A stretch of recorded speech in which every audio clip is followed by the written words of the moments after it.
Bienvenue à cette soirée qui a pour titre Choisir de rester heureux, qu'importe la situation. Alors, on va voir si c'est possible. Qu'est-ce qui fait que on ne parvient pas? Pourquoi sommes-nous parfois émotivement si ébranlés devant certaines situations? Qu'est-ce qui fait que nos émotions, tout de suite, vont émerger comme ça? Parce que la réaction est là, hein? Tout le monde voit une situation qui se présente et puis l'émotion monte toute seule, hein? On a beau pas la désirer, cette émotion-là, mais elle émerge. Pourquoi qu'est-ce qui fait que elle est si difficile à contrôler? La récurrence. La récurrence, dans quel sens? Le manque de... c'est que ça vient à nous souvent. Ça vient à nous souvent. Ben, vous avez en plein tombé dessus. Parce que pourquoi cela semble hors de notre contrôle? C'est parce que justement, c'est à cause de nos sanskars. Et on va voir c'est quoi nos sanskars. Ça revient un peu à ce que vous avez décrit. C'est la récurrence. Mais cette récurrence-là, elle crée des habitudes, hein? Puis les sanskars, c'est les habitudes. C'est des façons habituelles de répondre aux situations. Mais pourquoi on répond de cette façon-là? C'est là qu'on va aller découvrir ce soir. Parce qu'on a créé des habitudes, mais ça veut dire que la première fois, on s'est laissé ébranler à cause de quelque chose qui était hors de notre contrôle. Et puis là, après ça, on répète et on répète l'événement qui se présente, qui est similaire. Et puis, comme les événements similaires déclenchent tel type de réaction, ben, on continue, puis on n'arrive plus à les contrôler par la suite. On continue à se mettre en colère ou à vivre de l'anxiété ou du stress, se sentir tendu, avoir des mauvais sentiments. Alors, on va regarder c'est quoi les sanskars. On va découvrir ça.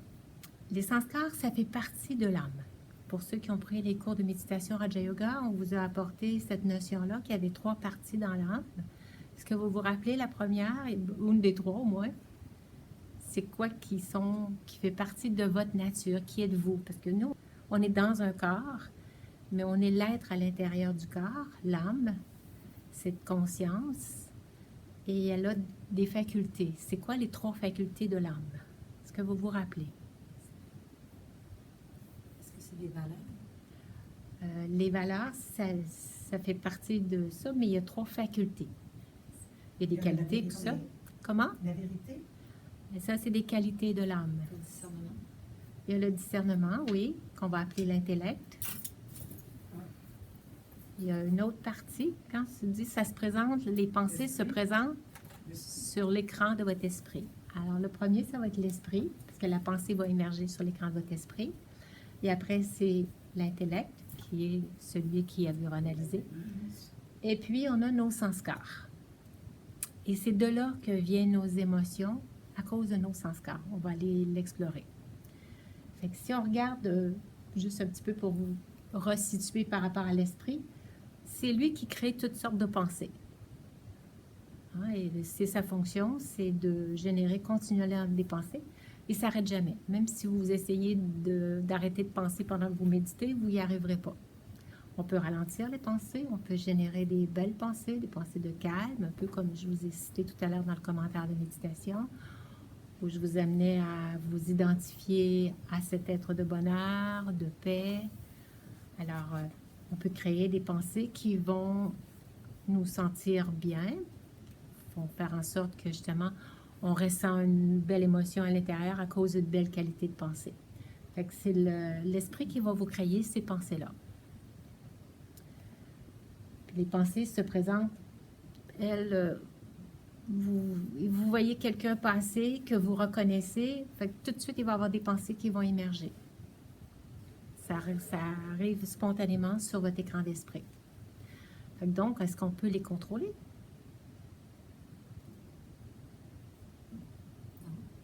Non? Ça arrive spontanément. Elles arrivent spontanément. Fait qu'on va pouvoir les contrôler une fois qu'on a passé au filtre de l'intellect qui va discerner si je veux la garder ou pas. Vous êtes d'accord? Elle arrive toute seule. Fait qu'on ne peut pas la contrôler au moment où elle arrive, mais il y a une raison pourquoi c'est ce type de pensée-là qui arrive. Et c'est là qu'on va mettre la cause de nos sanskars. Alors, l'intellect, lui, il va utiliser l'énergie de ma conscience pour évaluer la qualité de la pensée qui s'est présentée sur l'écran de mon esprit. Ça va? Fait que ça, ces deux-là, souvent, si à un moment donné, vous avez une pensée qui vous est pas agréable, puis que vous arrivez à la rediriger vers autre chose, ben non, je vais arrêter de me stresser avec ça, là, je sais que ça va bien aller, puis vous vous parlez, puis vous vous raisonnez, puis le calme revient, vous êtes capable de le contrôler. Mais avant, la pensée a quand même émergé à cause de nos sanskars. Et c'est là qu'on va aller travailler. Alors, les fameux sanskars. Les sanskars, c'est des habitudes, c'est des façons habituelles qu'on a de répondre aux situations. Ça a été enregistré en vous, ça s'est mémorisé. Et comme c'est des habitudes, bien, on va répondre encore à la situation de la même façon. Ça va jusque-là? Alors, pour analyser nos sanskars, on va le décortiquer en 4 parties. Pourquoi vous avez dit dans l'âme? C'était dans l'esprit? Tout est mémorisé, enregistré dans l'âme. Ben, l'âme, non, on est rendu dans les sanskars, c'est enregistré. Oui. L'âme, elle a 3 parties. Elle a l'esprit, les pensées, l'intellect et les sanskars. Et les sanskars, c'est l'enregistrement, c'est la mémoire. C'est enregistré dans l'âme. L'âme, c'est le tout. OK. Les habitudes n'ont rien à voir avec l'esprit. Ben, oui, c'est relié parce que à cause de mes habitudes, ça va faire émerger des pensées sur l'écran de mon esprit. Mais ça, c'est emmagasiné dans ma mémoire. Ça peut être même emmagasiné dans mon subconscient. Il y a peut-être un événement qui s'est passé quand j'étais enfant, quand j'avais 4 ans, puis que moi, j'ai complètement oublié ça. Fait que c'est enregistré dans l'âme. Puis là, rendu adulte, il arrive un événement qui me traumatise parce que la petite fille, à 4 ans, elle a vu, mettons, elle a vu une couleuvre. Puis là, ben, la grande sœur qui était avec moi, elle s'est mise à crier, puis elle a eu peur de la couleuvre. J'en ai peut-être pas revu de ma vie des couleuvres. Puis là, rendu adulte, je m'en vais prendre une marche en forêt, puis je vois une couleuvre. Qu'est-ce qui va émerger? C'est ce qui est enregistré dans l'âme, cette mémoire de la peur qui m'a été générée par ma grande sœur qui m'a montré que ça, là, il faut avoir peur de ça, c'est dangereux. Parce qu'elle, elle a eu peur.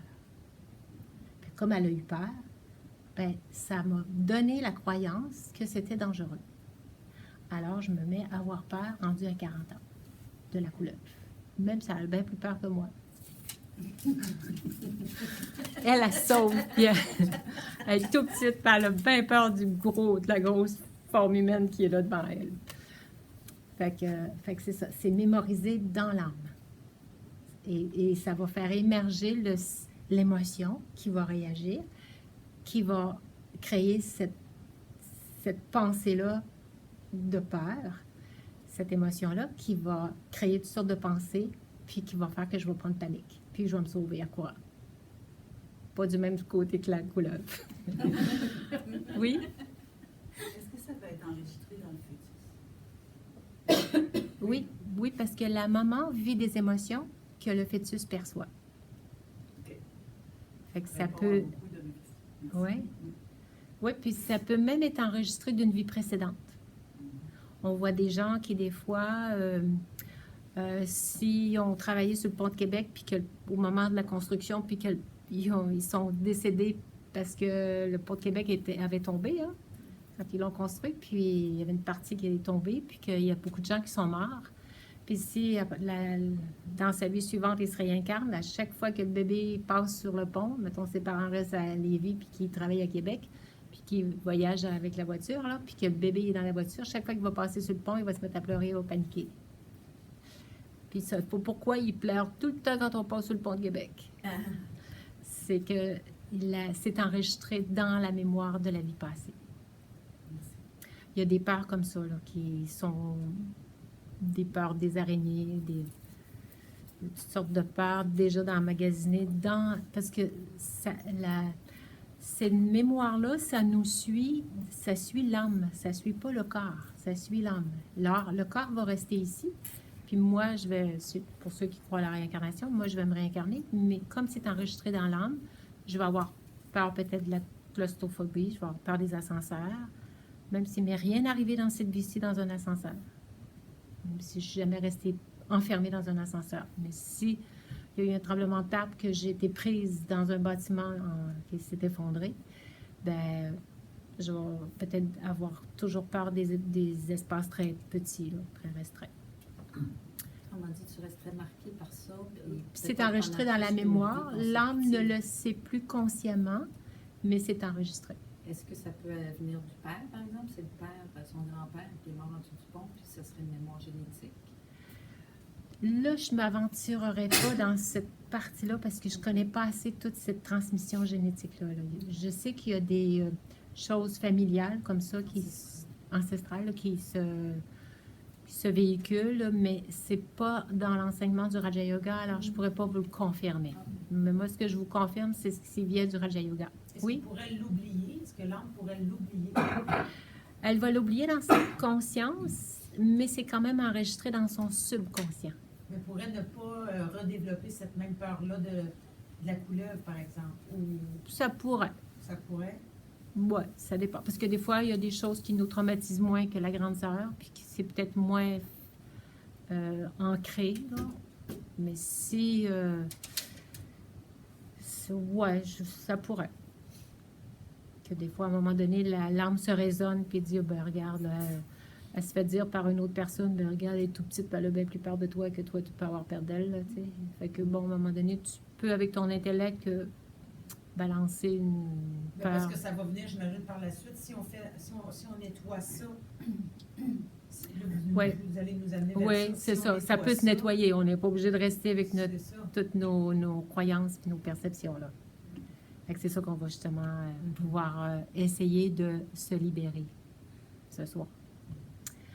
Alors, ça va? Tout est mémorisé, c'est enregistré dans l'âme parce que ça suit l'âme. Parce qu'on est éternel, alors ça va nous suivre tant qu'on n'aura pas tout nettoyé ça.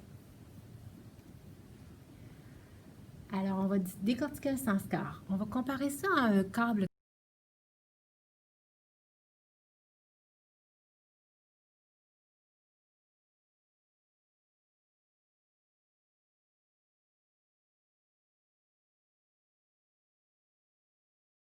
Coaxial. Vous savez, ce qu'on connecte en arrière des télés, là.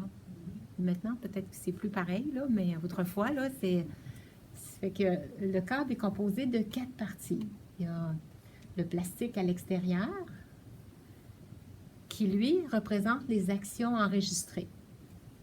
Hein, si, mettons, je me sauve de la couleuvre, ben, les autres, qu'est-ce qu'ils vont voir? Ils vont voir quelqu'un qui part en peur puis qui semble paniquer devant ça. Fait que c'est visible, c'est des actions et ça s'enregistre. À chaque fois que si je revois d'autres couleuvres, je vais encore me sauver parce que à chaque fois, je vais continuer à garder la croyance de quoi que c'est épeurant.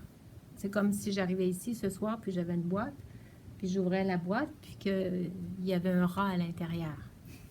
Puis que là, vous voyez le rat sauter, là, puis qui court à travers les chaises. Puis on a fermé la porte, puis il ne peut pas sortir de la pièce.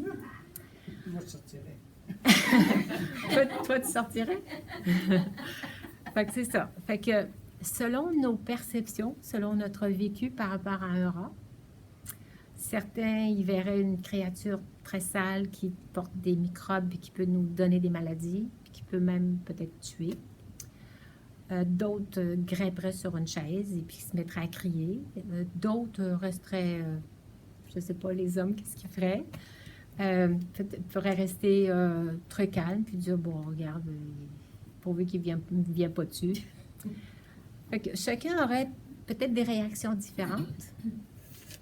Et ça dépend uniquement de qu'est-ce qu'on a eu comme information par rapport à cette petite bête-là. Il y en a qui vont justement peut-être apprivoiser des rats, puis vont les flatter, puis vont les mettre dans la petite cage, vont leur donner à manger, puis vont les entretenir. On a vu des petits-enfants faire ça. Hein? Il y en a qui ont des beaux petits rats blancs. Là. Fait que ça dépend chacun de nos expériences. Je regarde des fois une émission qui s'appelle Got Talent, c'est une petite fille qui est arrivée avec un gros serpent autour du cou. Puis elle faisait un monologue pour la préservation des animaux. Et puis elle plaidait la cause pour les serpents. Et puis, elle avait à peu près 6 ans. Puis, elle avait toutes ses petites dents en avant qui manquaient. Puis tout ça, elle était toute mignonne. Puis, elle avait cette espèce de... Le serpent avait le corps au moins gros comme ça. Puis, il y avait plusieurs tours autour de son cou. Elle tenait le serpent pour réussir à se sortir la tête pour parler. Fait que ça faisait vraiment... on voyait vraiment qu'elle, elle n'avait pas reçu comme éducation, comme de quoi avoir un gros serpent comme ça autour du cou, que c'était peut-être pas... sa vie n'était pas en danger, là, parce que sa maman était de l'autre côté du rideau, elle entendait faire son monologue devant l'assistance, et puis ça n'avait pas été dans son éducation comme de quoi qu'elle pourrait mourir, le serpent pourrait l'étouffer. Fait que, voyez-vous, c'est un sanskar complètement différent d'une autre personne. Moi, vous aurez mis ça autour du cou, je ne sais pas comment vous auriez réagi. Alors, voyez-vous, le plastique à l'extérieur, c'est ce qu'on voit. C'est le comportement. Et juste à l'intérieur, il y a des petits fils métalliques, juste en dessous du plastique. Des petites fines couches, puis c'est tous des petits fils entremêlés qui sont les émotions qui sont derrière le plastique. C'est les émotions qui est derrière le comportement. Hein? Des fois, on peut avoir un beau sourire, mais avoir des émotions très, très bouleversées à l'intérieur. Si on voit quelqu'un qu'on n'aime pas trop, puis avec qui on ne se sent pas à l'aise, on peut essayer de montrer un comportement où on sent qu'on veut dire la bienvenue à la personne, mais à l'intérieur de nous, plein d'émotions montent, parce qu'il y a plein de mémoires qui émergent. Alors, ça, c'est le petit côté qui est juste derrière les actions. Et en dessous de ça, il y a encore une autre couche de plastique qui est plus rigide et qui, lui, c'est le déclencheur de l'émotion. La situation qui va se présenter. C'est ce qui va déclencher ton émotion.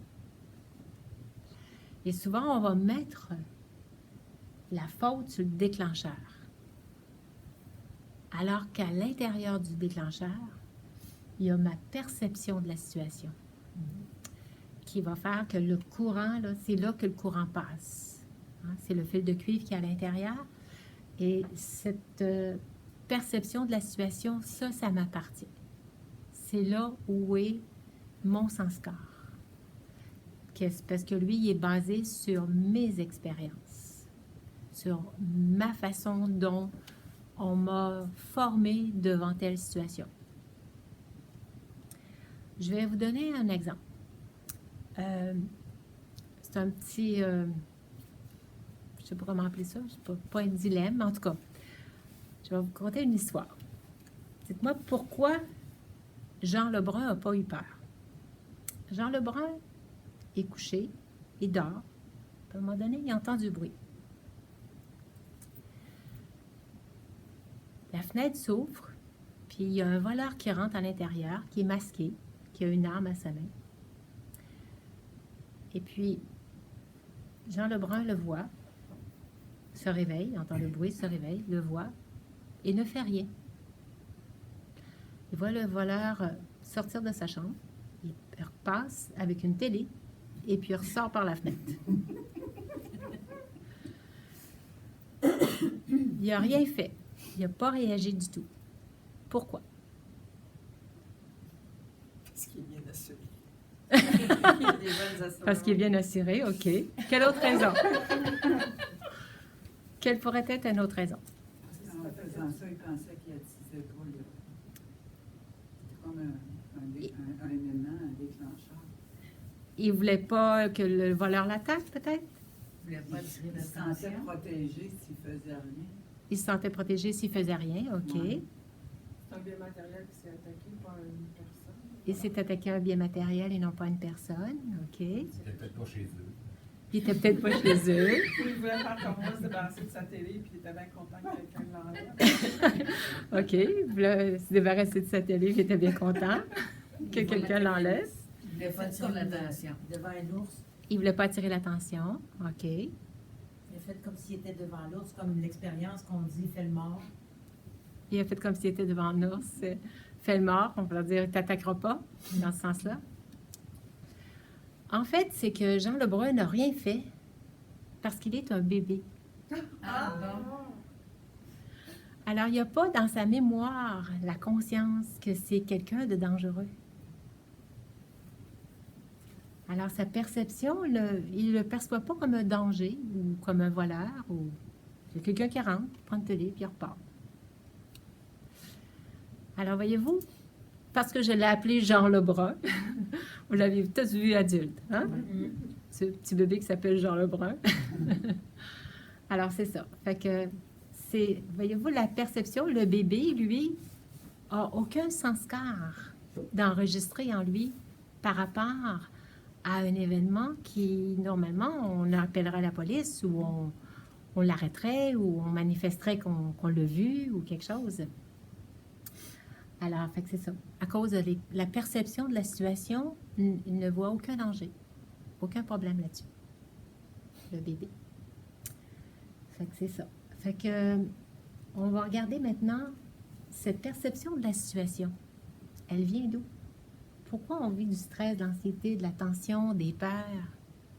Parce qu'on perçoit des situations qu'on s'est mis à imaginer que ça, c'est stressant, que quand ça arrive, quand on manque de temps, qu'il y a du stress, ou on se met à avoir peur de quelque chose parce que on a dans notre idée que ça, c'est épeurant parce que ça peut nous faire, ça peut nous tuer, on peut mourir à cause de ça. Le COVID, c'est épeurant, hein? Il y en a qui sont morts. Alors, juste le fait d'entendre plein de nouvelles sur tous les morts, la quantité de morts, ben, qu'est-ce que ça fait chez les gens? Ça crée du stress, ça crée des peurs. Parce qu'on développe la croyance que c'est très dangereux. Vous allez me dire, oui, mais c'est pas juste une croyance, c'est une vérité, c'est très dangereux. Fait que c'est toute la façon dont on perçoit une situation va faire en sorte qu'on va avoir des réactions émotives qui vont suivre, selon la perception qu'on va mettre derrière. Si on est habitué à prendre plutôt le côté inverse de la réaction, à penser que je vais me protéger puis ça ne m'arrivera pas, c'est une autre attitude, c'est une autre perception. Alors, parce qu'on a emmagasiné du désordre à l'intérieur de nous.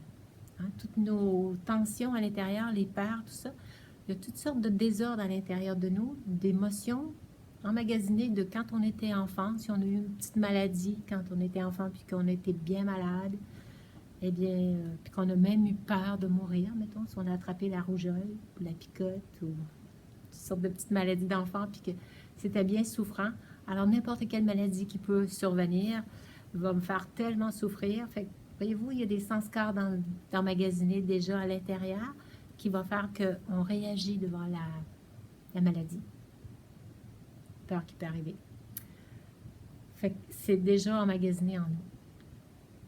Et aussi, parce qu'au lieu de profiter de la vie, de l'apprécier, on va se battre contre la vie, essayer de contrôler les situations extérieures pour pas qu'il arrive aucune perturbation qui va déclencher ces peurs-là à l'intérieur.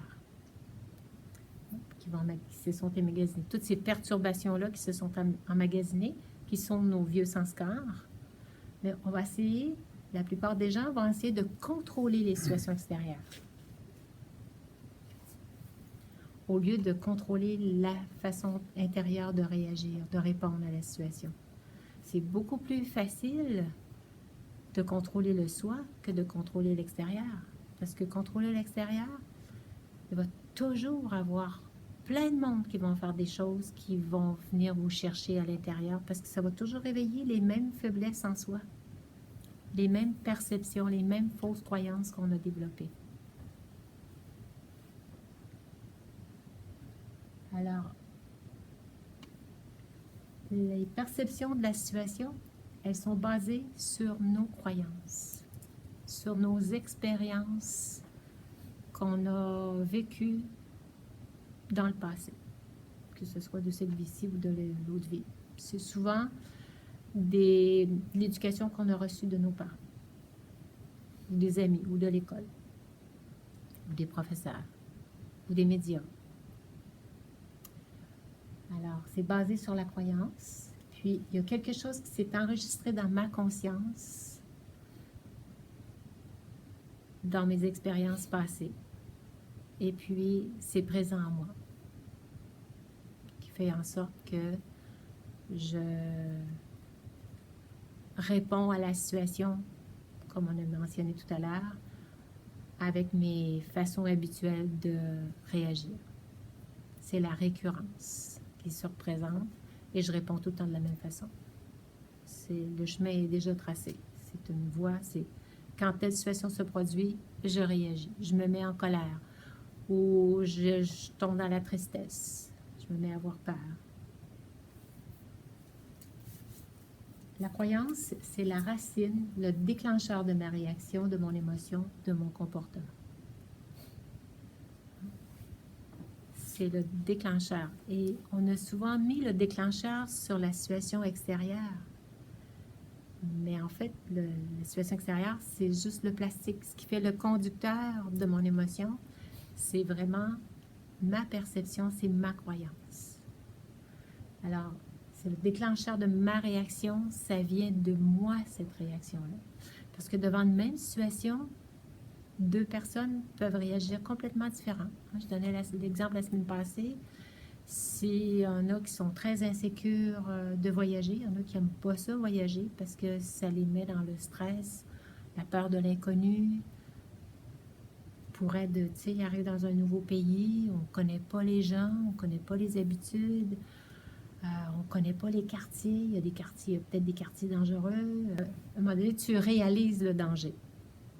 Fait qu'après ça, tu peux te mettre à développer la peur de voyager parce que tu ne connais pas les quartiers, puis tu ne sais jamais ce qui peut t'arriver, puis en plus, ta famille est en danger. Donc, c'est encore plus inquiétant. Alors, fait que, il y a plein d'expériences comme ça qu'on accumule et qui fait que, sans s'en rendre compte, on développe ces perceptions-là de peur. Alors que la réalité, c'est pas les croyances. Oui, il y a des croyances, il y a des dangers réels pour votre corps, mais même, une fois, j'ai vu une petite vidéo, c'est un monsieur qui était dans un champ, puis tu vois un gros lion qui arrivait, qui courait, et puis qui a sauté dessus, puis après ça, il se mettait à le licher, c'était son entraîneur, puis qui avait l'air à l'avoir élevé, en tout cas, parce qu'on voyait qu'il roulait à terre, et puis qu'il s'amusait, tout ça. Mais au tout début, tu avais vraiment l'impression que le lion allait l'attaquer. Parce qu'on se met dans la croyance qu'un lion, ça tue le monde. C'est dangereux. La plupart des lions, peut-être, oui. Mais pas celui-là. Fait que ça veut dire, tout, c'est pas obligatoire que ça soit dangereux. Voyez-vous? Tous les lions ne sont pas. On a dans la croyance que c'est la majorité, mais c'est pas tous les lions. Fait que souvent, des fois, on va développer des croyances parce qu'on va en faire une généralité, puis après ça, on va le mettre partout.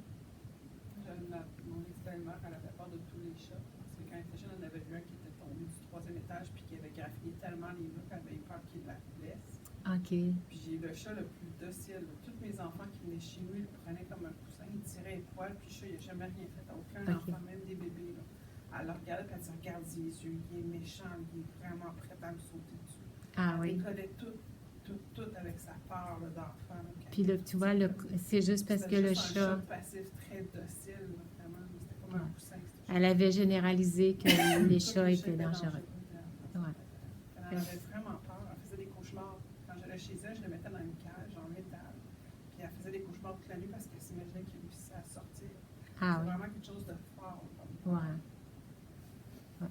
Fait que l'émotion, voyez-vous, elle a été créée à ce moment-là. Elle a vu vraiment là, une croyance qui s'est installée dans son cerveau puis que c'était ancré. À ce moment-là, il faut déprogrammer. Hein? Il y a des techniques d'hypnose qui font en sorte qu'on peut déprogrammer des choses comme ça enregistrées dans les cellules, qu'on n'est pas capable de se départir. Alors, la croyance, même si je suis le créateur de mes réactions, parce qu'on sait que c'est moi qui réagis, en fait, c'est moi qui crée ces pensées-là. Hein? Même si je suis le créateur, je le sens que je n'ai pas le contrôle sur ma réaction. Parce que la réaction, comme la dame, elle est basée sur son vécu, sa perception de qu'est-ce que c'est un chat. Alors, parce que ma réaction est déclenchée par ma perception de la situation. OK? Fait que la réaction, elle va pouvoir être contrôlée si on change de perception. Fait que la croyance, fait qu'on adopte toutes sortes de croyances. Fait que quelle est la croyance à laquelle je me suis attachée qui m'amène à penser que dans telle situation, je vais perdre mon bonheur? Fait que dès que vous voyez que vous sentez plus ce bonheur-là à l'intérieur de vous, vous sentez plus cette joie de vivre, examinez qu'est-ce qui vous amène à vous mettre dans cet état-là. Y a-t-il quelque chose en particulier? C'est-tu le manque d'argent? C'est-tu la santé qui n'est pas là? C'est quoi? Qu'est-ce qui vous enlève? Parce que de par votre nature, l'âme, elle est heureuse. Ça fait partie de sa nature. Comme de par sa nature, l'âme, elle est en paix. Pourquoi on ne ressent plus ce sentiment de bonheur-là ou de paix intérieure? Il y a des habitudes qui se sont créées, qui ont fait qu'on a laissé aller. Au tout début, on va imaginer comme le câble. Au tout début, là, on va créer une ligne. On va la séparer en 4 parties. La première partie est très droite. La deuxième partie commence à avoir des petites vagues dessus, des petits bouleversements, des petites émotions. La troisième partie, hop, des up and down un peu plus accentués. Des tristesses, là, on pleure pendant 2-3 jours, là, puis la perte d'un être cher, oh mon Dieu, là, c'est dramatique. Là. Fait que là, on a des gros bonheurs aussi. Là. Ça peut monter en haut ou descendre en bas. Et puis la quatrième partie, c'est même plus en continuité, ça revient par en arrière, ça vient s'estortiller de toutes les manières, c'est tout entremêlé, qu'on en vient à un moment donné qu'on ne sait même plus qu'est-ce qui nous rend malheureux. On ne sait même plus pourquoi on se sent moche, pourquoi on se sent que ça ne va pas bien, tout ça. Parce que c'est tout entremêlé. Nos émotions, on s'est laissé berner par toutes sortes de perceptions qui nous ont enlevé notre bonheur-là, mais comme on n'était pas conscient que j'ai perdu un petit peu une habitude de me rester dans le bonheur à cause de cette situation-là, à cause d'une fausse croyance-là. Puis à un moment donné, une autre situation, puis là, ça s'est entremêlé avec mon autre situation de l'autre fois. Puis là, à un moment donné, on vient qu'à un moment donné, on reste dans cette léthargie, dans cette forme intérieure où c'est moche. Il n'y a rien qui me challenge, rien qui me rend heureuse. Je fais mon métro boulot de dos. Tu sais, je vais travailler, j'aime plus ma job. Qu'est-ce qui fait que j'aime plus ma job? Je sais plus pourquoi. Les gens sont corrects, mais je sais pas, ça m'enthousiasme plus. La famille, les amis, les enfants, plus rien me stimule, plus rien me rend heureuse. Parce que justement, on a tout laissé entremêler plein d'émotions. C'est tout tortillé, c'est tout entremêlé, on ne trouve plus le bout, on ne sait plus comment démêler tout ça. Qu'est-ce qu'on va faire? Est-ce qu'on va se mettre à tout démêler ça, prendre du temps pour tout démêler ça? On va faire comme, c'est quoi le degré? Je sais pas quoi, un coup d'épée pour... Un coup d'épée, puis ça fait quoi? On va casser le nœud au lieu de le démêler. Ah! Ah, mais là, tu casses la corde. Fait que le fil de notre vie, alors, on n'a pas à essayer de se battre contre toutes ces choses-là qui sont survenues et tout ça.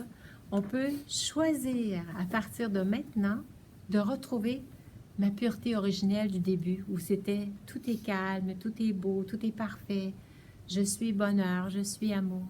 On peut retourner à notre pureté originelle au lieu d'essayer de défaire. En Raja Yoga, on vous donne le circuit rapide, pas le circuit rapide, le trajet, comment on appelle ça, le raccourci. On vous donne le raccourci. Au lieu d'essayer de... En psychologie, on va vous faire tout défaire ça. On va aller explorer qu'est-ce qui a causé telle affaire, qu'est-ce qui fait que tu as eu tel traumatisme dans ton enfance, puis par rapport à tes parents, comment ils t'ont éduqué, puis à quelle place que tu t'es pas senti aimé, puis on va essayer d'aller tout défaire les nœuds, tout ça. c'est une technique. Ça peut très bien marcher. Puis ça peut vous faire, à un moment donné, retrouver votre stabilité intérieure puis votre bonheur. Parfait. Mais ça peut être long. Certaines personnes n'arrivent pas à démêler parce que c'est trop entremêlé. Parce qu'à un moment donné, on ne sait plus d'où vient, quel bout, ce bout-là, est-tu par là-bas ou par là-bas. On ne sait plus comment défaire les nœuds. Alors, quand c'est trop mêlé. Là. Alors que la méthode rapide, c'est laissons tomber toutes ces croyances-là. Revenons à la case départ de notre pureté originelle, de se réidentifier à qui je suis, un être de paix et d'amour. Puis toutes ces fausses croyances-là que j'ai accumulées en route, dès que les émotions arrivent, je la regarde au moment où elles se présentent. Puis en méditation, on peut très bien voir clairement, on a ce discernement-là quand on est détaché de la situation. Ça nous ramène à la conférence de la semaine dernière. Si vous ne l'avez pas entendue, elle est sur le site web, sur notre site web, et elle est aussi sur YouTube du Centre Brahma Kumari Québec. Alors, savoir prendre du recul pour observer la situation. Puis quand tu médites cette émotion-là, quand tu vis une émotion dans la journée, au lieu de rester malheureux à cause de ça, faites juste vous asseoir et aller voir à l'intérieur qu'est-ce qui est ébranlé, qu'est-ce qui vient vous bouleverser de cette façon-là. Vous avez eu la réaction émotive, c'est correct, pardonnez-vous, acceptez-les, c'est normal. Ça fait partie des sanskars. Les sanskars ont émergé et puis vos pensées ont généré des pensées négatives et puis ça vous a amené des émotions. Puis, fait que c'est ça. Dans la méthode, je ne sais pas si c'est tout de suite ici. Oui. Fait qu'on regarde à l'intérieur, on repère ce à quoi j'ai réagi dans la journée. Juste le fait de vous asseoir en méditation, ça va raviver en vous cette émotion-là. Parce que considérez pas la pensée qui va émerger comme étant une pensée perdue, vous n'êtes pas capable de contrôler votre esprit. Non, non. C'est que la méditation vous sert à ça, à cette émotion-là que vous avez vécue, puis que vous avez mise de côté, puis que ça vous a fait peut-être rebondir, puis vous avez insulté la personne à son tour parce qu'elle vous a insulté, puis là, vous y avez répondu, puis vous avez créé une ennemie, là. Bon, ben, pardon. Alors, il s'agit de, tous les soirs, de prendre un petit 5 minutes envers le soi, se déconnecter du monde extérieur, puis juste aller connecter avec sa paix intérieure. Et là, vous allez voir que, hop, à l'intérieur de soi, il n'y a pas de paix. Il y a une émotion qui est encore là. Et c'est cette pensée-là qui va émerger. Elle va émerger tout seul parce qu'elle a été storée là, dans votre petit peu de côté. Puis elle n'est pas encore enfouie dans le subconscient parce qu'elle est fraîche, elle est de la journée. Vous pouvez vous en rappeler. Si vous méditez une semaine après que l'émotion soit arrivée, ben là, vous allez l'avoir oubliée, elle va être rentrée dans le subconscient. Puis là, elle s'accumule, puis les habitudes s'accumulent. Fait que là, on veut corriger ces sanskars-là, on veut les nettoyer. Fait que la méditation te permet de faire émerger cette partie-là qui a été ébranlée émotivement. Et là, elle arrive. Et là, tu la regardes, tu la repères. Après ça, tu l'acceptes, tu te détends. Tu acceptes d'avoir eu cette émotion-là, c'est normal. D'avoir réagi de travers, puis tu t'aimes pas là-dedans, c'est correct. Pardonnez-vous là-dessus. Alors, ne pas se sentir coupable de mes pensées, c'est pas de ta faute, ça vient de tes sanskars, de tes perceptions, de tes fausses croyances. Examiner la nature de la croyance à laquelle tu t'accroches. Pourquoi tu t'accroches à ça? À croire que quand l'autre personne t'insulte, que ça vient éveiller en toi une émotion tellement forte qu'elle ne doit pas te manquer de respect ou quelque chose comme ça. Il y a une croyance qui est là. Pourquoi tu dois perdre ton bonheur quand l'autre te manque de respect? C'est une croyance, ça. Tu n'es pas obligé de perdre ton bonheur. Gandhi, il ne perdait pas son bonheur. Si quelqu'un l'insultait, lui, il envoyait des bons souhaits. Chacun réagit différemment. Alors, c'est à toi de le reconnaître que tu as accordé une importance à une croyance, hein, que les autres se doivent de te donner du respect. On t'a éduqué comme ça. Si à un moment donné, tu insultais ta mère, hey, je te dis que tu te faisais ramasser, hein? Fait que là, tu apprenais qu'il fallait pas se laisser insulter. Ta mère te l'a montré, elle se laissait pas insulter. Alors, tout le monde apprend comme ça à réagir quand l'autre t'insulte. Parce que c'est comme ça on te dit. La croyance, c'est développée là. Tu ne dois pas laisser les autres t'insulter. Ta mère se laissait pas insulter. Alors, elle se laissait perturber. Au lieu de rester stable et confiante dans qui elle est, puis pas prendre la poubelle que l'autre te donne. Le déchet, le cadeau empoisonné, au lieu de pas le prendre. Fait qu'on développe plein de croyances comme ça.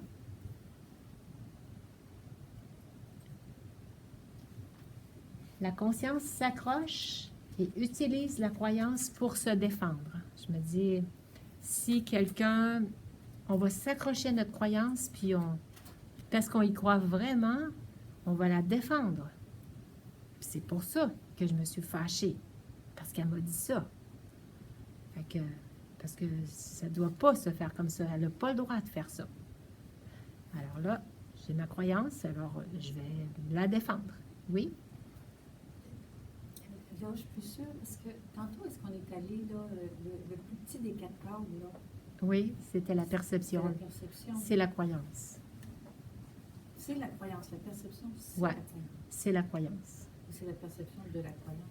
Ben, c'est ma perception de la situation, la façon dont je perçois la situation, ça fait partie de ma croyance. Tu sais, la perception de la situation, Ok. elle est en train de m'insulter, c'est pas acceptable. Dans le fond, la façon que je perçois les choses, C'est parce que comme ma les- croyance, c'est que ce les n'est pas lunettes de acceptable mes que quelqu'un m'insulte. c'est la lunette de mes croyances. C'est ça. Fait que, parce que j'ai pris comme théorie, comme valeur à moi, que je ne dois pas permettre à personne de m'insulter. La C'est- perception, c'est vraiment la croyance, c'est les éducations qu'on a reçues qui fait que on sait que ça, c'est dangereux, ça, c'est acceptable, ça, on peut faire ça, ça, on n'a pas le droit. Je dois être malheureuse si jamais je perds mon mari. Si ma femme me divorce, il faut que je sois malheureux. Parce que j'ai vu tout le monde être malheureux quand leur femme a divorcé. Fait que ça vient tout de... Fait que là, on sera malheureux. Si je perds mon mari parce qu'il est décédé, ben la croyance fait en sorte que j'ai vu tellement de monde qui ont perdu leur mari puis qui étaient malheureuses. Fait que la croyance tout de suite s'installe, qu'il faut être malheureux. On a développé plein de... Il y a des civilisations, quand quelqu'un meurt, personne pleure. Ça dépend des... Ils savent que la personne va se réincarner, puis ils vont allumer des chandelles pour la nuit, puis tout ça, jusqu'au temps des funérailles, puis il n'y a aucune tristesse. Ils sont tout de suite dans l'acceptation de ce qui est, parce que ça fait partie de leur croyance, que l'âme se réincarne et puis qu'il n'y a pas de problème, elle fait juste poursuivre son chemin, tout est changement, puis on accepte automatiquement ce qui est. Ils ont appris ça de leurs parents, puis automatiquement, ils vont accepter ça. Ça fait partie du vécu. Mais notre 5 minutes là, dont tu parlais là, le soir, là, comme pour faire Oui. un genre de rétrospective Perspective. de notre journée, C'est d'aller de chercher voir, l'émotion. elle est où, ma Qu'est-ce qui croyance m'a qui dérangé dans fait ma que... journée? C'est quoi, il y a un événement dans ma journée qui m'a dérangé? là? Ouais. Qu'est-ce qui m'a dérangé? Mais ce dérangement-là a créé cette émotion-là qui a été déclenchée par la situation extérieure. Mais le déclencheur, c'est ma réaction, mais ça a été déclenché par ma croyance. Mhm.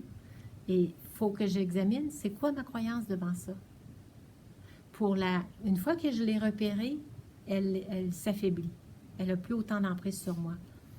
Parce que c'est dans ma croyance que je dois être malheureuse à cause de telle situation. Parce que tout le monde est malheureux dans telle situation. Mais ça va se répéter des centaines de fois parce que c'est tellement ancré. Oui, c'est que, tellement ancré. À force d'en prendre conscience, à un moment donné, ça va finir qu'on va avoir compris que ça donne plus rien d'avoir ce sens. À partir du moment où on le repère que c'est une croyance, il y a une seule croyance qu'on doit croire. Est-ce que vous pensez, vous savez, c'est laquelle? C'est de croire qu'on a le droit d'être heureux. Oui, ça c'est bien, c'est une belle croyance. Je suis une âme. C'est que la vie est un éternel recommencement ou changement. Les événements ne font que passer. Si tu perds un être cher, c'est un événement qui s'est pointé dans ta vie, mais qui va passer. Tu as le droit d'être encore heureux. La preuve est que tu vas l'être 10 ans plus tard. Tu vas retrouver du bonheur 10 ans plus tard. Mais pourquoi attendre 10 ans? Parce que, tu vois, tu n'as la preuve après 10 ans que tu as le droit d'être heureux, même si tu as perdu ton mari ou ton enfant ou ton parent. Alors, c'est pas la perte d'un être cher qui fait qu'on est malheureux.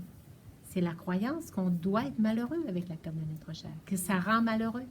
Mais tu as l'air de quoi, là, si tu étais un couple heureux, ton mari meurt, puis le lendemain, t'es toute heureuse. Tu es heureuse parce Tout le que monde tu va dis, te juger, il est va enfin... faire coudonc, Elle l'aimait pas, hein? Ouais, C'est parce que là, on a la Là, croyance. il y a la peur de On du bâtit- jugement de l'autre, ils vont dire, ben, on pourquoi je vais avoir l'air si bâtit- j'ai l'air heureuse, alors qu'il faudrait que j'aille l'air d'être en deuil. Fait que c'est à cause de ça, c'est à cause de cette croyance-là qu'il faut que j'aie l'air en deuil quand quelqu'un meurt. Fait que c'est correct que Oui. soit dans la joie. Quand on est à l'âge d'or, qui est un monde de paradis, ben il n'y a personne de malheureux quand quelqu'un quitte le corps. C'est tout simplement un passage.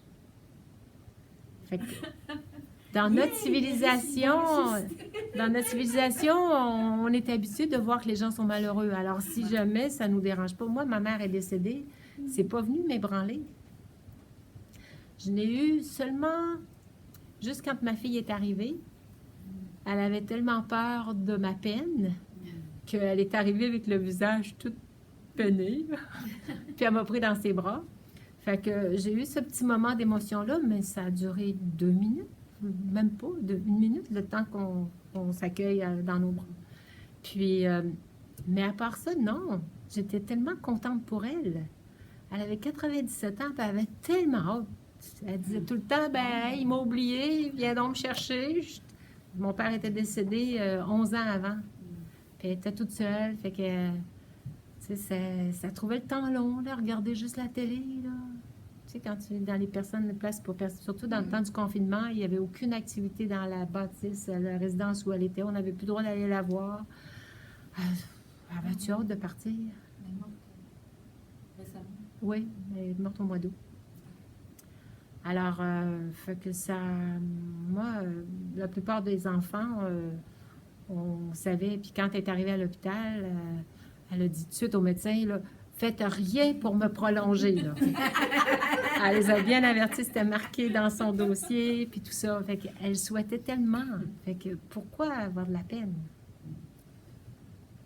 Oui? Ça, c'est une situation, mais il me semble que si tu vas avec quelqu'un, tu es heureux, puis la personne meurt, c'est difficile, toi, d'être heureux le lendemain. Là, c'est comme, il y a quand même un Je suis très chagrin d'accord. normal. Oui, il y a un chagrin normal parce qu'il y a quand même une perte de ça. Fait que il y a quand même un temps normal aussi pour ça, là. Tu sais, je perds un enfant qui m'est très cher. Oui, c'est sûr que je vais être un petit peu plus ébranlée parce qu'elle est plus jeune puis qu'elle a encore plein de belles années à vivre puis tout ça, puis elle est en bonne santé puis si elle a un accident puis qu'elle a quitté demain, c'est sûr que je serai ébranlée. Puis ton habitude de faire des choses avec la personne, d'être là, C'est ça. c'est sûr qu'il y a une adaptation. Il va y avoir une période d'ajustement de l'émotion parce que là, il y a quand même la perte d'un être cher, puis de jouissance de sa présence, puis de partage, puis de belles expériences ensemble. Fait que c'est selon notre attachement aussi, et puis notre autonomie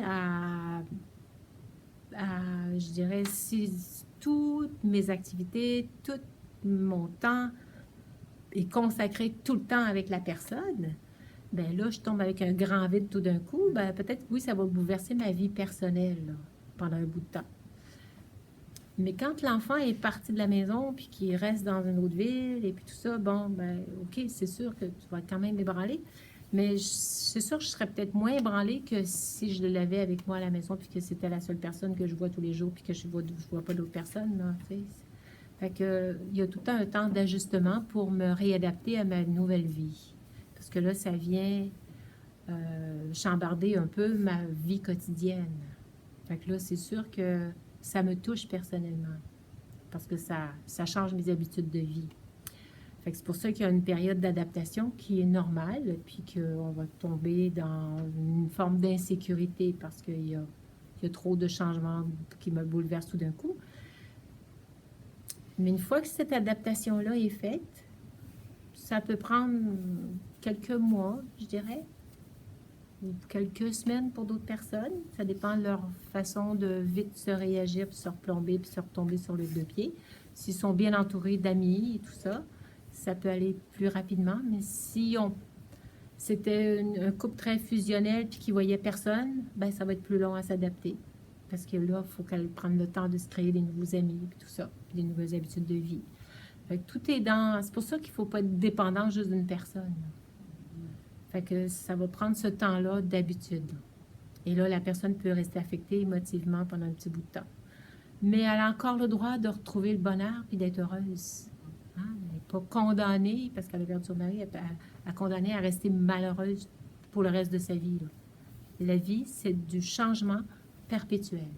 Il va y avoir d'autres personnes qui vont arriver dans sa vie, qui vont être d'une très belle compagnie, puis qui vont lui redonner des beaux moments de plaisir dans la vie. Oui? Si on parle de changement, vous dites que la vie est en Oui. perpétuel changement. Oui, mais... La solution, c'est de revenir à la ligne droite de notre bébé, Ouais. si on veut. Enlever les fausses croyances. Oui, c'est ça. Mais aujourd'hui, il arrive une récurrence d'événements qui fait que ça m'ébranle, ça me met dans une colère ou ça me met dans une tristesse. Ça m'amène dans pas le bonheur, finalement. Je Ouais. sors de mon bonheur. Est-ce que je suis obligée de continuer à subir ça? Si, mettons, je vis avec quelqu'un qui est un pervers narcissique, mettons, ben, c'est sûr qu'il va y avoir de la récurrence, qu'il va y avoir tout le temps du harcèlement, puis qui va tout le temps m'abaisser et tout ça. Alors, oui, les émotions vont tout le temps être présentes parce que je suis tout le temps réexposée à la même chose, puis la peine que j'ai ressentie la première fois, même si ça ne vient pas d'une croyance d'ailleurs, mais que le fait de me faire abaisser et tout ça fait en sorte que ça crée une émotion négative en soi, puis je la revis continuellement. Ben là, à un moment donné, je peux peut-être changer la situation, me séparer ou partir de la maison, ou il y a quelque chose et je ne suis pas obligée de subir la récurrence éternellement, là. Je ne sais pas si ça répond. Oui. Ouais, c'est parce que là, c'est dans un cas extrême de trouver une solution, ça serait de se séparer. Mais mettons que ça, c'est une option, mais si tu ne peux pas te séparer, là, si tu ne te sépares pas de cette récurrence-là, c'est quelque chose qui ne vient pas de... Ouais. d'une À ce forme potentielle de moment-là, séparation. si on peut pas se retirer de la situation, eh bien, il y a peut-être une façon intérieure de se détacher de la situation, de rester complètement en recul, laisser l'autre vivre comme il est, comme il fait, et puis ne pas se laisser piéger par l'attitude de l'autre, en restant détaché, puis bon, ça y appartient, c'est son choix. La personne agit comme ça, et puis moi, à un moment donné, je me ferme à toute réaction devant ça.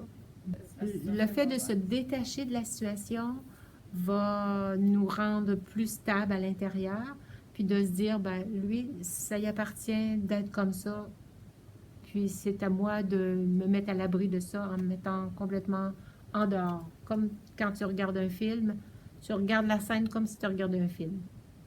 Tu es détaché du film, tu n'es pas dans le film. Tu ne te feras pas tuer dans le film. Ouais, c'est pas une réalité quand c'est un film. On ne peut pas intervenir pour sauver la victime ou des choses dans le film. Parce que ton cerveau, lui, il ne fait pas la différence entre le film ou la réalité. Ton cerveau, la preuve, vous allez voir un film, là, puis ils sont en train de s'entretuer dans le film, tu vas venir tout stressé. Ou ils sont en train, être en train de mourir, là, puis là, elle a eu une maladie, puis il va perdre son enfant pour tout ça. Puis là, tu viens toute triste, puis tu pleures. Tu tombes dans les émotions. Ton cerveau ne fait pas la différence entre la réalité ou le scénario qui a été créé par quelqu'un qui a imaginé ça. C'est même pas quelque chose qui s'est passé. Il l'a créé pour te créer plein d'émotions, là. Là, tu l'as trouvé bon, le film. Fait que ton cerveau, lui, il va prendre l'émotion que tu veux lui faire vivre. Si tu crées des pensées comme de quoi c'est triste que ça ce qui se passe là, tu te détaches pas, ben tu vas te mettre à pleurer. Hein? Quand tu vas voir le film, si tu dis « je me détache de cette situation », tu vas voir, les émotions vont se calmer. Il faut que tu te détaches. Si tu restes dans la scène, tu vas tomber dans l'émotion. Fait qu'il faut prendre du recul. Fait qu'écoutez la conférence de la semaine dernière, il y a 2 semaines plus tôt. Prendre du recul. Le but de la conférence, c'est savoir prendre du recul. Alors, la conscience s'accroche et utilise la croyance pour se défendre. Elle se justifie d'être malheureuse parce que je m'accroche à ma croyance que ça, c'est pas acceptable ou ça, tout le monde est malheureux à cause de ça. Fait que, parce qu'on s'accroche à cette croyance-là, que surtout que on ne peut pas rester heureux si notre proche meurt, ben, c'est sûr qu'on ne fait pas exprès de rigoler, puis tout ça, là. Mais ça veut dire que ça serait comme un manque de respect. Tu ne vas pas dans l'autre extrême, mais tu n'es pas obligé d'être malheureux. C'est t'acceptes ce qui est. Ça fait partie de la vie. C'est un processus. Ça continue. Il va y avoir d'autres choses qui vont se présenter. Hein, est-ce que je suis malheureuse parce que j'ai perdu mon mari? Je suis obligée d'être malheureuse? Non. Pas obligée. Il n'y a rien qui t'oblige. J'utilise cette croyance pour me construire mon sens d'identité. Il faut que, si je m'identifie que je l'ai aimé beaucoup, mon mari, il était vraiment une bonne personne, puis fait que ça construit mon identité. J'étais une bonne épouse, puis j'avais un bon mari, j'avais une vie heureuse. Ça, c'est toute mon identité. Puis je reste bloquée là. Fait que voyez-vous, regardez bien. Y a-t-il un événement qui peut se produire dans la vie qui peut condamner une âme à rester malheureuse? Tu vas rester accrochée là, prisonnière de ta croyance qu'il faut que tu sois malheureuse parce que de telles situations. Trouvez-moi un événement qui va t'obliger à rester prisonnière de ta croyance. En as-tu un événement? Pas d'obligation. Post-traumatique. Un bébé qui naît, là, qui est handicapé, qui n'a pas de jambes, qui n'a pas de bras, là, est-il obligé d'être malheureux, lui? Même là, pas obligé. Vous auriez un accident, vous perdriez vos 2 bras, vos 2 jambes. Seriez-vous obligé d'être malheureux? Non. On n'est pas obligé. On n'est pas obligé, mais il y a de la job à faire pour rester heureux. J'ai vu une vidéo où un monsieur avait eu, il y avait un petit garçon, puis c'est ça qui l'a sauvé à lutter. Il avait perdu ses 2 bras et ses 2 jambes, puis même sa bouche, c'était la bactérie mangeuse de chair qui grugeait tout son corps. Hein. Fait que, et puis, il s'est accroché parce qu'il voulait voir grandir son petit garçon. Puis sa femme l'a secondé là-dedans aussi. Là. Puis, tu vois tout son cheminement, puis c'est étonnant de le voir aller. Je trouvais que c'était vraiment encourageant de se dire, oui, il y a eu des moments où c'était difficile, puis qu'il pleurait, puis tout ça, là, puis qu'il était à l'hôpital, puis son rétablissement, ça a été long. Il n'a pas été capable de marcher avec les prothèses qu'il essayait, tout ça. En tout cas, fait que toute l'histoire, là. Mais est-ce qu'il y a un événement qui t'allais en dire un, toi, un événement qui t'obligerait à rester bloqué? Un choc post-traumatique. Ouais, c'est une bonne... oui, parce qu'il y a comme quelque chose qu'on n'arrive pas à dépasser, mais il existe des traitements maintenant qui peuvent aider pour enlever la mémoire, parce que notre corps est composé d'eau, hein, puis l'eau a de la mémoire. Et il faut enlever le choc qui est inscrit dans le corps. L'âme a le beau se faire suivre psychologiquement, mais c'est à chaque fois que le corps va entendre, mettons, un bruit de canon ou un bruit de feu d'artifice, le soldat va resubir, il va avoir ses cauchemars et tout ça. Il va revivre des cauchemars. Bon, c'est des chocs post-traumatiques. Alors, mais il y a moyen de enlever ces mémoires-là du corps. Avec la mémoire de l'eau. Ben, en fait, c'est avec, ils appellent ça le TRE, là, Release Emotional Trauma, quelque chose comme ça, là, le TRE, que moi j'ai su, là, qui était une technique, là. Il y a l'hypnose aussi, mais des fois, les gens n'y croient pas trop, alors quand tu n'y crois pas en partant, ben, ta croyance va tout de suite te bloquer. ça veut dire qu'il n'y aurait rien d'irréversible, dans le fond. Si- Tout est malléable, tout est changement, parce que l'âme, c'est fluide, ça change, ça se transforme continuellement. C'est ça qui est heureux. Hein, la matière, OK, on peut même changer la matière. Hein, le verre, c'est cassé, on peut reprendre le verre puis refaire un autre verre avec. Fait que, on voit les industriels, tout ce qu'ils font aujourd'hui. Hein. Fait que c'est ça. Il n'y a pas une situation qui va vous condamner à rester malheureux. Même si vous êtes emprisonné. Même si on vous met en prison. Vous pouvez très bien voler avec votre esprit. Vous êtes libre. Alors, la vraie croyance, c'est que la vie, c'est un éternel changement. Ça, c'est une croyance qui, ça change continuellement. Fait que la situation qui s'est présentée, qui vous a rendu malheureuse aujourd'hui, elle va changer. Comme les nuages, ça finit par passer, puis le soleil revient. S'ils peuvent rester une semaine de temps, faire gris, puis pleuvoir pendant une semaine, à un moment donné, gardez toujours espoir que le beau temps va revenir. Alors, les événements ne cessent de circuler, de changer. Il n'y a rien de statique. C'est la même chose pour l'âme. Ma conscience aussi ne cesse pas de se transformer. Sa nature est libre de toute entrave. Elle est pure, elle est naturelle. L'âme, elle est d'une énergie fluide. Ça change continuellement. Alors, on a un seul choix. Choisir d'être heureux. C'est rester heureux. Oh, vous pouvez choisir aussi rester malheureux. Mais- c'est toujours le choix, c'est ça, hein? C'est toujours On a ce choix-là. Est-ce que quelqu'un choisirait de rester malheureux? Non. Est-ce qu'il y en a qui voudraient choisir ça, rester malheureux? Pas consciemment. Oui. Ben, c'est ça, je me demandais, quand tu te dis, OK, j'ai été malheureux assez longtemps, Ouais. tu as assez de croyances, puis de force. Des fois, tu y crois tellement qu'il t'arrive quelque chose comme une grâce, puis là, tu choisis d'être heureux. Oui. Mais même si tout ce qui se passe en entour de toi, là, c'est du caca. Mais C'est- maintenant, tu es tu heureux. Peut choisir pareil. Puis le monde, ils disent, hein, ça se fait que tu fais pas une dépression. Hein? Comment ça se fait que tu t'en deviens quasiment, ben, ça fait penser. Tu deviens une perle rare. Non, c'est pas ça, mais c'est parce que la première chose qui me venait à l'idée, c'est que tu deviens innocent. Mais tu sais, pour les Une autres, belle innocence. une belle innocence, mais je pense Ouais. que l'innocence, ça correspond un peu à pureté aussi. Oui. Puis ce qui m'amène à penser aussi, bon, moi j'ai travaillé 25 ans avec des petits trisomiques. OK. Puis ça a toujours été ma passion. Puis ils Parce sont que je très me disais, heureux, hein? Ils sont tellement purs, ils sont tellement heureux. Oui. Il n'y a pas de jalousie, ils se collent, ils Ils sont ont- tous heureux. ils ont même pas de si l'autre méchanceté. gagne quelque chose, Oui. ça, puis je les aimais tellement, puis je les aime encore. Là. Oui. Mais, puis tu sais, je me disais, si on m'avait annoncé que j'avais un trisomique dans mon utérus, ben c'est sûr que je l'aurais gardé, là.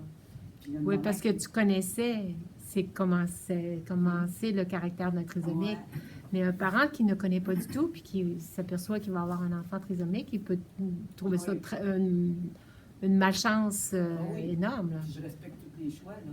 Mhm. Mais j'ai une maman qui m'a dit, dans mes 4 enfants, c'est mon petit trisomique qui me rend le plus heureux.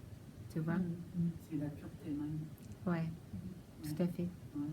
Mm. Ça fait Merci que du ça, témoignage. C'est ça quand tu deviens un peu comme innocent. Là, Fait un que peu. la perception, voyez-vous, peut être complètement différente.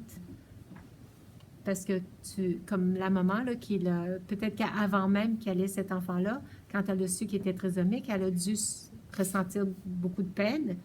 Mais après ça, avec le vécu, elle s'est aperçue, elle a perçu que c'était une source de bonheur, en fait. La perception change. Je pense que ce qui est difficile aussi pour rester heureux, c'est qu'on est influencé par les croyances sociales. Tout à fait. Comme de perdre son mari, c'est sûr que si le lendemain, Ça- tu fais C'est là qu'on voit les croyances. Tu vois, je dis que tu l'as pas C'est fait. les... Ça sort déjà qu'un autre. on est très influencé par la société. les Tout à fait, croyances. parce que ça crée nos croyances. Ouais. Qu'on se doit d'être malheureux dans telle situation. Ça crée cette croyance-là. Fait que toutes ces croyances-là qui vous rendent malheureux, là, C'est même pas vrai. Éliminez-les. Ouais. C'est ça, je dis, pourquoi tu as l'air de. Tu te fais passer pour un innocent aussi. Là. Mais c'est une belle innocence pure. Oui. Il y a la dame derrière qui a levé la main avant toi, Lucie. Fait que c'est toi. Ah, ouais. ben moi, c'est ma notion de temps tantôt. Vous avez dit, dans 10 ans, tu vas avoir trouvé quelqu'un, tu vas être heureux, tu vas être correct. Pourquoi attendre 10 ans?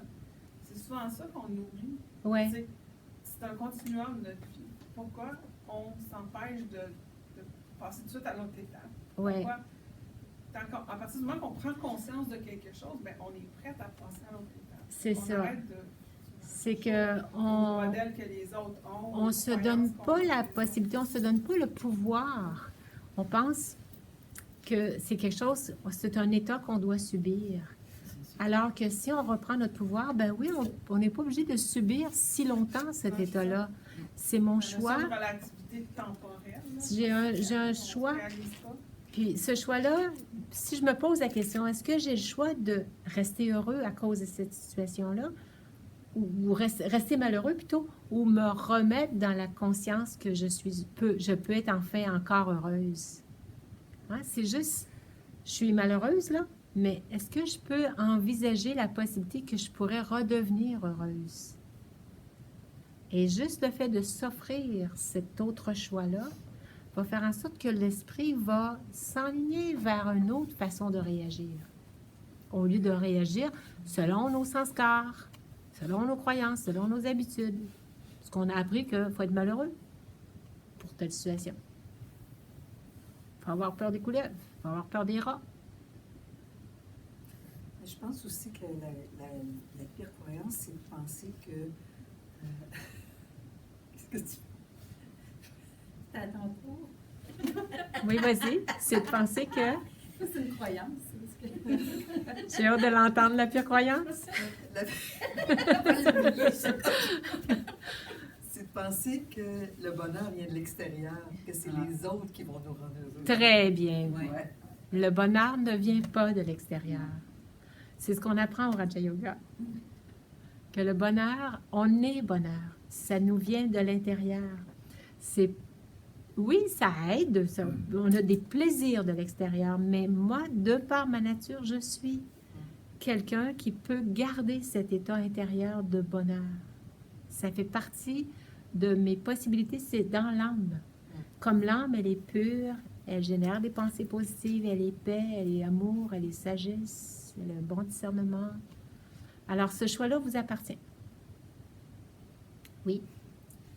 Alors, est-ce que ça veut dire qu'au fur et à mesure que je me rends compte de mes croyances, je Oui. nettoie mes sanskars, C'est ça. parce que j'évolue dans le sens que j'ai le détachement qui fait que je vois que c'est des croyances, puis je peux me ramener à Bonheur. ma nature originelle. Ouais, ta nature originelle, C'est ça. À te- C'est-à-dire à ma te conscience percevoir. d'âme. à ta conscience d'âme. Tout à fait. Et puis, c'est ça qui nettoie ce qu'il y a dans mon âme, puis C'est ça qui défait toutes les nœuds. ma mémoire, Au lieu d'essayer de défaire tout mon ça, inconscient, c'est ça? tu fais juste te percevoir, comme la dame dit, te percevoir comme étant une source toi-même de bonheur. Il est en toi, ce bonheur-là. Pour être rattaché au thème. Mais ça veut dire que plus je développe ma croyance que je suis heureuse, ça veut dire plus je dégage mon inconscient de tous ces sens-là. Oui. Tu le libères de toutes ces fausses croyances-là. Parce ça, que ta fausse l'inconscient, croyance, c'est de aussi. penser que ton bonheur vient de l'extérieur. Mhm. Alors, il ne vient pas de l'extérieur. Il est à l'intérieur. Et que c'est à cause de cette situation-là que je suis dans le malheur aujourd'hui. C'est faux. C'est toi qui as acheté cette croyance-là, que tu devais être malheureuse suite à ça. Changeons nos croyances. Alors ici, dès que quelqu'un ressent du bonheur, ben, le bonheur est contagieux. C'est comme le COVID. C'est contagieux. Alors, on va répandre le bonheur, puis ça va semer du bonheur autour de nous. Pensez à une maman qui, quand les enfants arrivent de l'école, elle est toute heureuse, et puis qu'elle est « Oui, mon chou, comment ça a été aujourd'hui? » Puis le petit bonhomme, il a beau être de mauvaise humeur, il s'est battu avec un petit gars, puis tout ça, ça a mal été, puis il y a eu 10 fautes dans sa dictée, puis tout ça. Mais juste le fait de voir l'enthousiasme de l'autre, savoir placer les esprits, puis tout de suite, Ça va. Le bonheur est contagieux. Fait que répandez le bonheur autour de vous. Soyez des donneurs de bonheur par votre contagion du bonheur. Soyez contagieux de la bonne façon. Et un autre, c'est quel est le degré de contentement que je choisis de maintenir dans ma vie? Il y en a qui vont choisir le milieu, là, tu sais, devenir, tu sais, au lieu d'être pessimiste et d'être malheureux, ils vont s'en aller au milieu. Mais pourquoi pas choisir le top? Hein? Rayonner de bonheur. C'est vous qui vous offrez le cadeau du bonheur. Il vous appartient. C'est vous qui le créez. Je trouve ça tellement dur parce que, tu sais, moi, je me vois là, comme 9-10, là, des Ouais. journées où ça va bien. Puis là, je récapitule ma journée, puis je me dis, mon Dieu, on dirait que tout s'est tellement imbriqué. C'était parfait, ma journée. Oui. Mais c'est rare que je me dise ça, que ma journée était parfaite. Tu sais, je me dis, c'est-tu à cause de mon attitude du matin qui fait que, bon, je donne ma journée pour être en conscience d'âme, mais tout s'est pas enchaîné de cette façon à ce que je me sente heureuse, puis que je me dise, ouais, je suis Ben, heureuse même- de... Même si tout ne s'enchaîne pas de la bonne façon, puis même si tout va de travers, puis tu as oublié quelque chose, puis il y avait quelqu'un qui devait t'appeler, puis ça n'a pas marché, tu n'as pas eu d'appel, et puis tu attends après quelque chose, puis que ça ne va pas comme tu veux, c'est correct. Parce que Ça souvent, peut- est en on bonheur, peut comme rester un canard. correct. Ça C'est coule l'acceptation. dessus nous, puis ça nous accroche pas. C'est ça. le problème. Même D'accepter si ça ne coule pas comme on veut, C'est ça le bonheur, accepter que c'est comme ça. c'est comme ça. C'est accepter ce qui est. Ça s'est passé comme ça aujourd'hui. Ah bon, OK. Bon, Mais ben, ça, c'est intéressant. c'est pas obligé de rouler tout le temps sur des roulettes. Il y a des nuages, la fois, dans le Ça ciel. va mal, mais je suis bien heureuse. C'est ça. Il fait pas toujours un ciel sans nuages. Il va y en avoir des situations qui vont se présenter. C'est pas que parce que tu es heureuse que tout va être beau puis ça va tout le temps bien aller, là. Le bonheur vient pas de l'extérieur. C'est ça. Fait que tu choisis, tu peux rester à ton 10, qu'importe ce qui arrive. Mais je pense qu'il y a une question de tempérament là-dedans aussi. Il y en a Question qu'on dirait qu'ils sont d'habitude. de nature. C'est une Ils question sont de nés même. sanskar. Développe le sanskar. Ça va devenir ton tempérament. Moi, ça l'a déjà été, mais c'est ça. Je me suis laissée abattre par la vie, puis les événements de la vie, puis les circonstances. C'est ça. Puis Toutes ça les va. croyances qu'avec telle chose, c'est à cause de cette situation-là que là, je me sens pas bien aujourd'hui, ça va pas bien, j'ai mal au ventre, ça fait pas. C'est pour ça qu'il faut connaître les 4-5 si on veut espérer monter dans l'échelle. Tu sais. Si la vie serait tout le temps 9-10, ça serait, oui, Ça on serait. n'aurait pas l'occasion de s'améliorer. Il faut connaître des gros, des Ah, voyez-vous la croyance? Hein? Regardez la croyance. No pain, no Ah. gain. Pour que je puisse apprécier le 9-10, il faut que de temps en temps, j'aille à 4-5. Mais moi, je choisis d'être à 9-10 tout le temps. Manger du fast-food pour de temps en temps se payer du cuisine française. Ça vaut pas la peine. Pour apprécier la cuisine française quand elle Manger arrive. un petit peu de cuisine française à tous les jours. plutôt que, Fait que c'est ça. C'est selon chacun nos croyances. Si pour toi, tu as besoin d'avoir du 4-5 pour apprécier le 9-10, pour aspirer à retourner à 9-10. pour aspirer à retourner à 9-10. Ouais. Fait que c'est ça, c'est un choix qu'on fait. Fait que vous pouvez choisir de rester au top à 9-10 ou même à 10, constamment heureux, comme quand on va être à l'âge d'or. On est constamment heureux. L'âme qui quitte le corps, elle reste sans ça. Elle retrouve sa vraie nature. Elle est dans son accomplissement de réaliser qui elle est, qu'elle est une âme. Et quand elle quitte le corps, elle sent tout ce bonheur intérieur. Puis quand elle revient, elle n'oublie pas qu'elle est bonheur, là. Elle l'a vécu, elle l'a réalisé, elle l'a compris. Mais pourquoi, quand on est rendu dans ce monde de dualité-là, on n'est plus dans cette conscience-là, puis on le perd? Il faut mourir pour être capable de le réaliser, puis de sentir que je peux rester heureuse. Alors, Ah, as-tu fini? Je veux dire, ok, parce que je veux pas non plus... non, c'est beau, vas-y. Oui. Bon, je me dis, là, c'est ça. Non, mettons que ce soir, en arrivant chez nous, là, j'ai le goût de... Toute la journée, j'ai pensé, j'ai le goût d'un souvlaki, puis je vais aller tu sais, à côté, là, au supermarché, là, puis là, je vais acheter ce qu'il faut pour ça. Parce que Ouais. j'ai de la tzatziki chez nous. Mais là, d'un autre côté, je me dis, hé, je serais-tu du bien de ne pas manger en arrivant le soir et de me coucher, là. Ça fait longtemps là, que je ne me suis pas couchée la bédaine pleine, là, que je ne me suis pas empiffrée, là, tu sais. Et que je serais contente de pouvoir faire ça, mais et que la tentation va être tellement forte que je vais succomber, ma vulnérabilité, tu sais, mon âge, tu sais, le post-ménopause fait que je bouffe, là, tu sais, sans arrêt le soir, puis jusqu'à temps que le cœur me débatte, je me couche, le cœur me débat, puis, tu sais, je veux dire, comment je vais faire pour contrôler ça en me disant, là, va-t-il falloir que je dise, Lucie, tu t'arrives d'une belle conférence là, sur le bonheur, puis tu sais c'est quoi qui ferait ton bonheur le soir, ça serait de ne pas t'empiffrer avant de te coucher. C'est une belle occasion, là. Mhm. C'est quoi la ligne qui va faire que je vais pencher d'un bord ou de l'autre? C'est-tu ma volonté? C'est la volonté. Puis qu'est-ce qui fait que ma volonté va être assez forte? Parce qu'elle a déjà été bien plus forte que ce qu'elle est maintenant. C'est comme si ça se détériorait. Parce qu'à force de l'avoir fait souvent, Oui, ça a créé des habitudes. Une bonne réponse. tu vas avoir créé l'autre Tu as habitude. créé l'habitude d'aller t'empiffrer. Fait que tu vas. Tu sais, c'est comme l'autre qui prend de la drogue, qui retourne tout le temps sa drogue parce que ça lui donne ce moment de satisfaction. Parce qu'au moment où tu manges ton souvlaki, tu sais, ben, Ça, c'est un mauvais exemple en plus. Oh mon Dieu! eh ben, tu as un plaisir, puis c'est la recherche de ce plaisir-là, comme l'autre qui va chercher sa bière ou l'autre qui va chercher sa cigarette. C'est Oui. un plaisir que le corps veut aller te procurer et c'est lui qui est devenu ton maître. Oui, L'âme, elle ne veut pas manger, mais le corps, lui, il a le goût de se payer du plaisir. oui. Fait que c'est une dépendance du corps. Mais qui est venu à cause de la Des habitudes. post-ménopause, à cause de C'est comme celui qui métabolisme. fume, ben, il devient dépendant de sa cigarette. L'autre qui prend de l'alcool, qui en prend, à un moment donné, il devient un petit peu dépendant de l'alcool.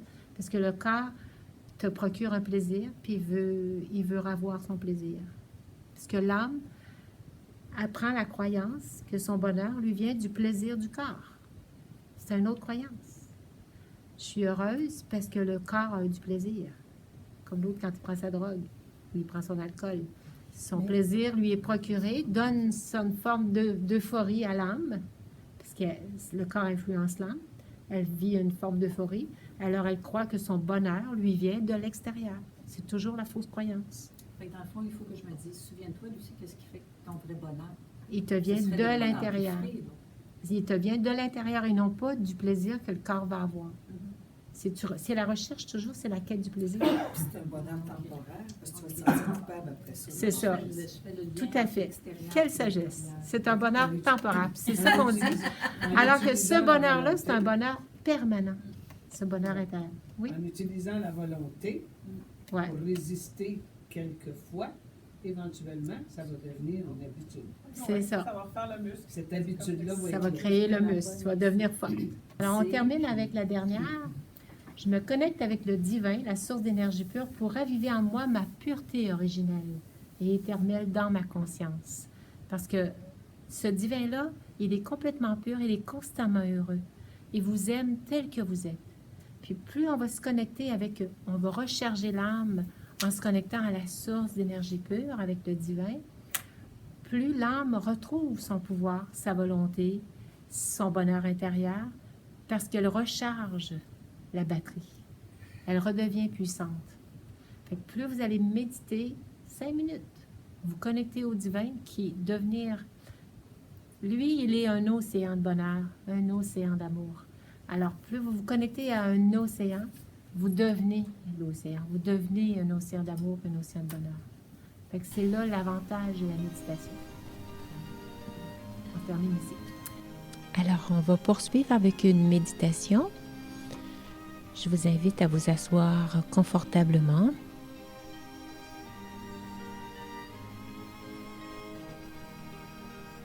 Je respire profondément. Je me détends complètement. Je sens mon énergie sur moi, l'être au centre du front. Je ressens cette belle énergie qui se trouve dans mon cœur. Je fais la connexion entre l'être au centre du front, moi l'âme, et le ressenti au centre du cœur. Je porte mon attention sur ces deux points. L'âme au centre du front, et cette énergie de paix intérieure qui se situe au niveau du cœur. Moi, l'âme, je me laisse bercer par cette douce musique. Je mets de côté tous les soucis, toutes les contraintes reliées au monde extérieur. Je me centre sur cette énergie pure, cet être que je suis, un être de paix. Je suis cet être de paix.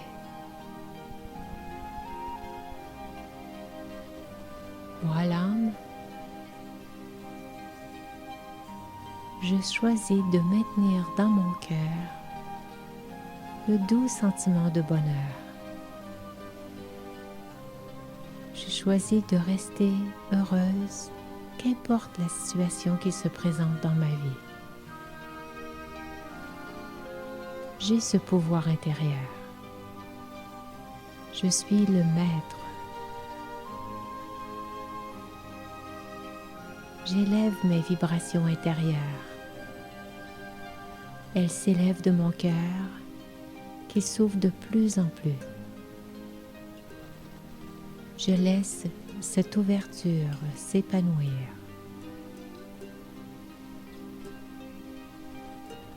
Je m'ouvre à cette beauté intérieure,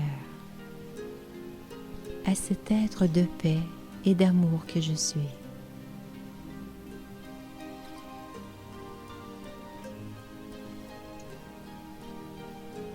Je laisse grandir ces vagues de bonheur à l'intérieur de moi. Ce bonheur m'appartient. Il fait partie de ma vraie nature.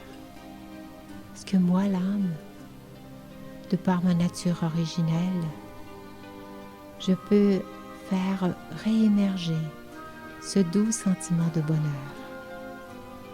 Et je choisis de maintenir ce bonheur en toute situation, qu'importe la situation qui se présente devant moi. Je m'élève de plus en plus. Je suis en mesure de créer ce sentiment à l'intérieur de mon cœur aussi souvent et aussi longtemps que je le désire. Je peux le faire émerger de mon cœur. Il est toujours présent en moi. Parce que je suis bonheur. Je me laisse bercer par ces vagues de bonheur. Mon cœur danse dans le bonheur. Je suis bonheur. Je suis en mesure de rester heureux ou heureuse en toute situation.